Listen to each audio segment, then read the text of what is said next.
Imagine, for a moment, the quiet architecture of your own mind. It is a vast and private chamber, filled with the furniture of your daily life. Your to-do lists, your memories, your hopes, your fleeting observations of the world. You are the sole curator of this space, or so you believe. Then, one day, without ceremony or invitation, a guest arrives.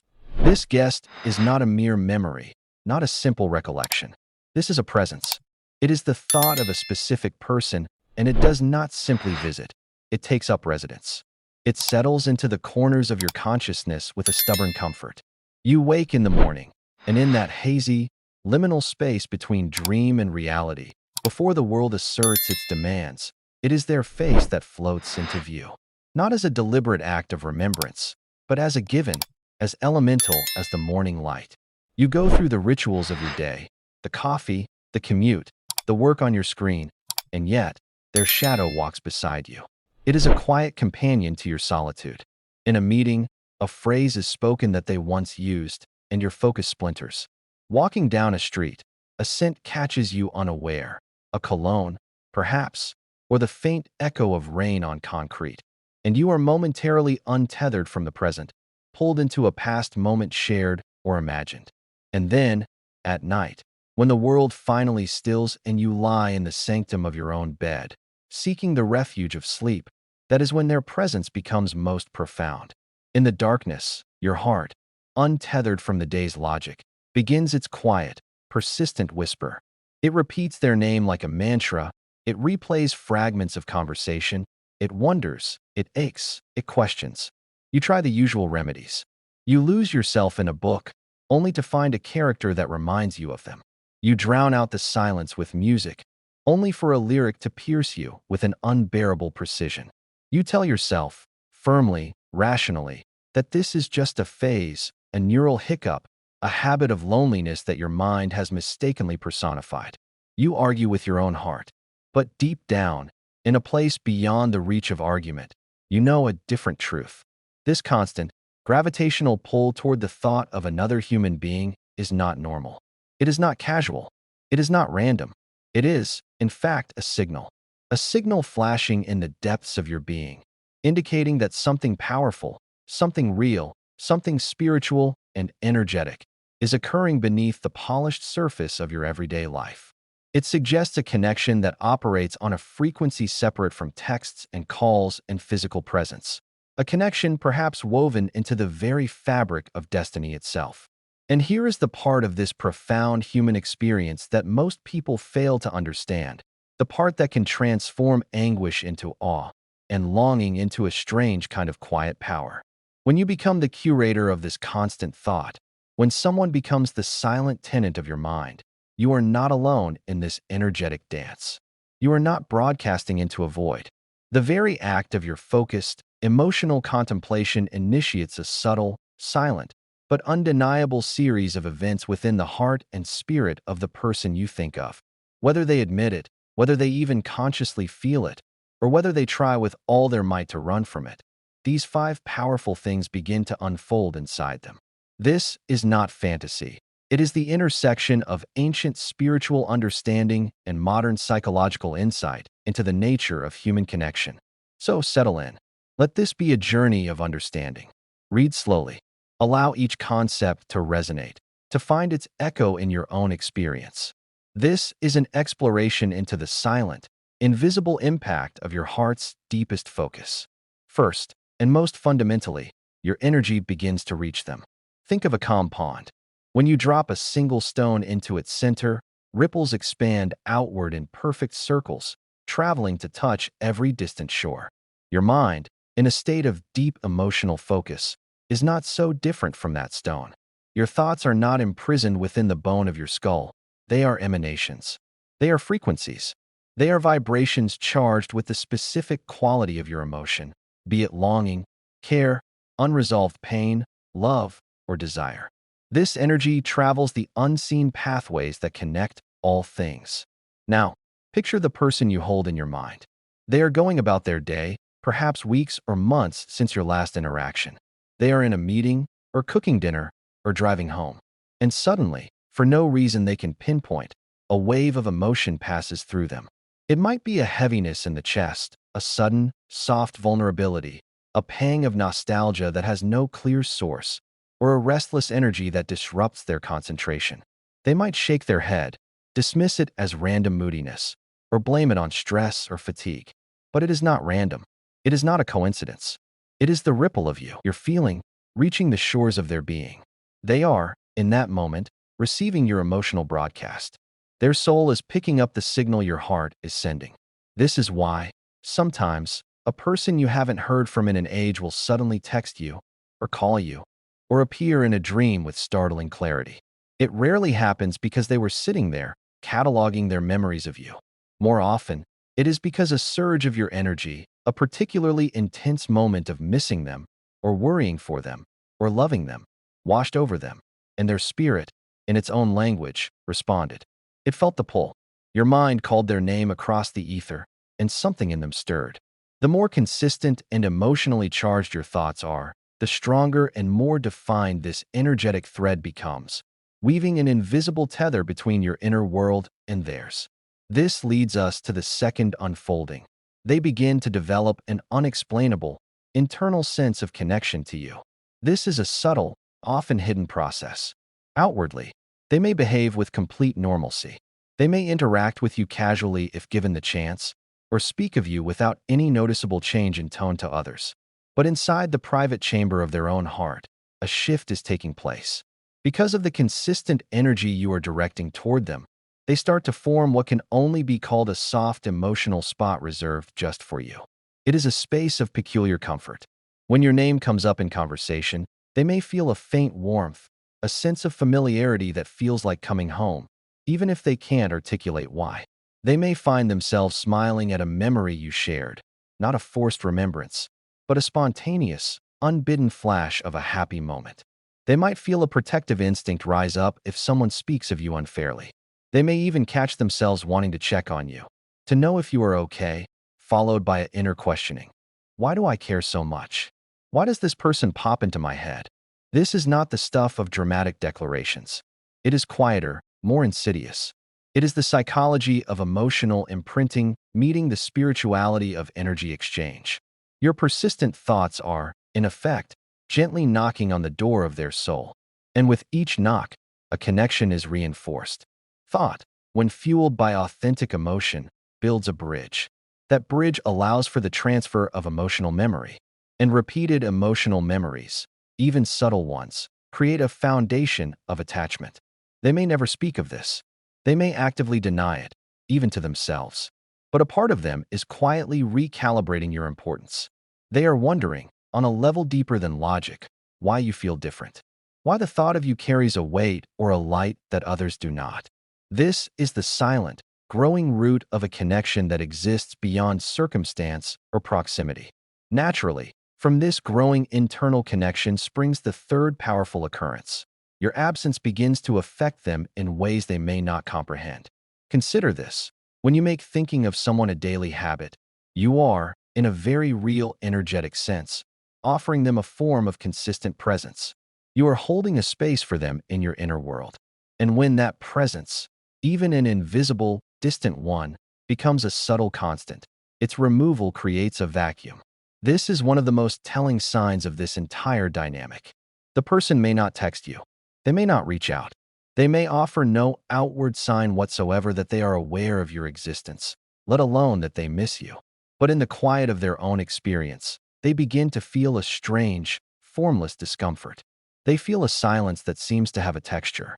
They notice a gap in the emotional atmosphere of their life, though they couldn't name what is supposed to fill it. If you were in sporadic contact and you pull back, they will notice the change in rhythm, even if they say nothing. If you usually react to their social media stories and suddenly stop, a part of them registers the lack. This can manifest as a low-grade irritation, a sense of boredom with things that usually satisfy, or a loneliness that persists even when they are surrounded by friends. It is the discomfort of a habit interrupted, but the habit is not one of action. It is a habit of energetic reception. Their system had grown accustomed to receiving your frequency. Your emotional habit has, without either of you realizing it, carved out a small but specific space in their inner world. Your presence became something their heart or spirit started to expect on a subtle level. And when it ceases, there is a silent adjustment, a minor but persistent feeling of something being off. The truth here is profound. People are often least likely to admit, especially to themselves, the identity of the person they miss the most. They will cloak it in general malaise or attribute it to stress. But their internal reactions, that prickling sense of absence, that unexplained glance at their silent phone, reveal the truth. Your energetic presence has become a factor in their life. And like the sudden silence in a room after a constant hum stops, your absence becomes profoundly audible to their soul. Now, consider the logical progression of all this. You think of them daily, hourly, sending forth ripples of energy that create connection and make your absence felt. Is it any surprise, then, that the fourth thing begins to happen? They start thinking of you at the most unexpected times. This is the beautiful, often frustrating, symmetry of this energetic exchange. While you are engaged in the deliberate, sometimes painful, act of remembrance, they begin to experience you as an intruder in their own mental space. Not as a constant, nagging presence as you might, but as a sudden, random, and piercing guest. They will be engrossed in work, and for no reason, your face will flash before their mind's eye. They will be listening to a song on the radio, not even a particularly meaningful song, and a lyric will hook into a memory of you. They will be lying in bed, their own thoughts meandering, and suddenly a question will arise, fully formed. I wonder what they're doing right now. Or are they okay? This sudden, unbidden thought can be jarring. It can scare them, because it feels autonomous, outside of their control. It challenges the narrative they may have built, that they are indifferent, that they have moved on, that you don't affect them. The mind, however, does not lie in this way. When a person repeatedly and suddenly enters your thoughts, there is always a catalyst. In this case, the catalyst is the sustained energy you are directing at them. It is the emotional attraction you are fostering from a distance. It is the unresolved story between you that sends echoes backward and forward in time. It is what some might call a destiny-based connection, a thread that tugs when pulled from the other end. Your thoughts are slowly, persistently, carving a niche in their mental landscape. You are becoming a psychological imprint, and they may try to run from it. They may actively seek distraction, dive into new projects or new relationships to crowd you out.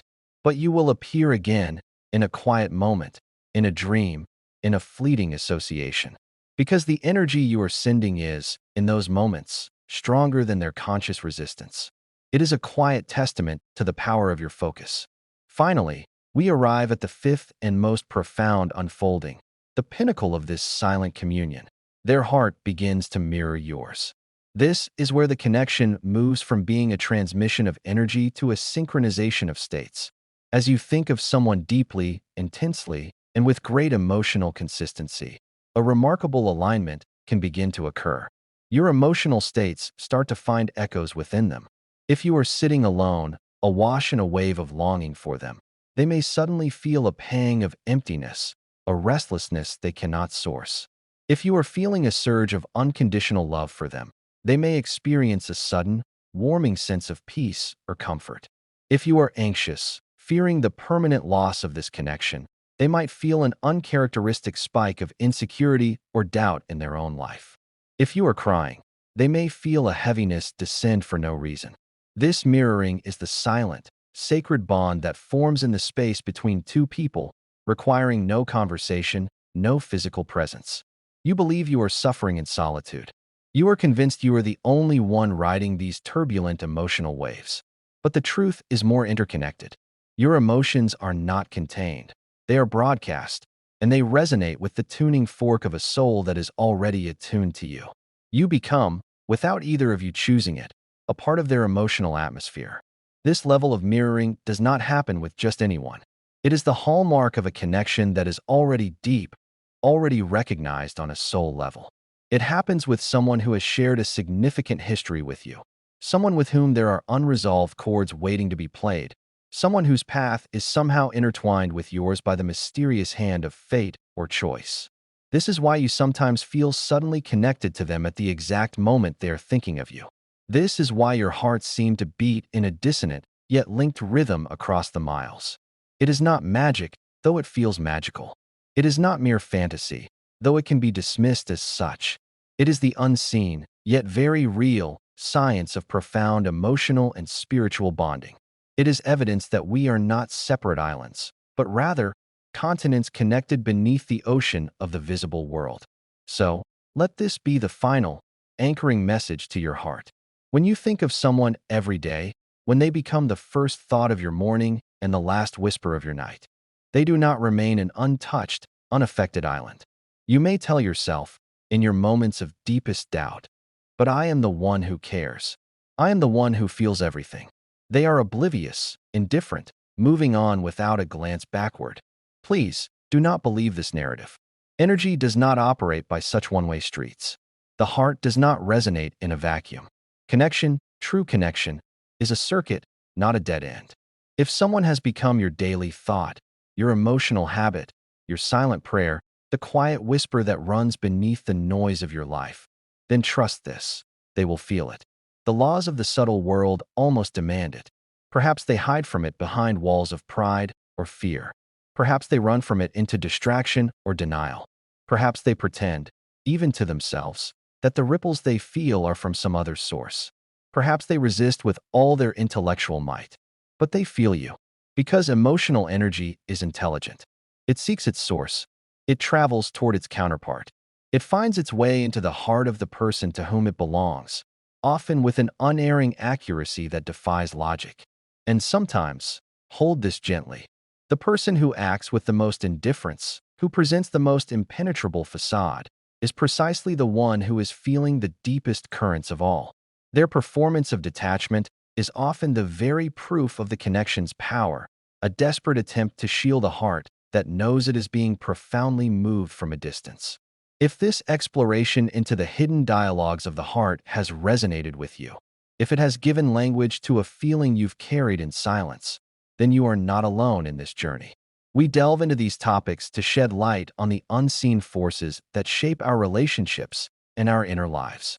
If you want to continue this exploration with us, please consider joining our community.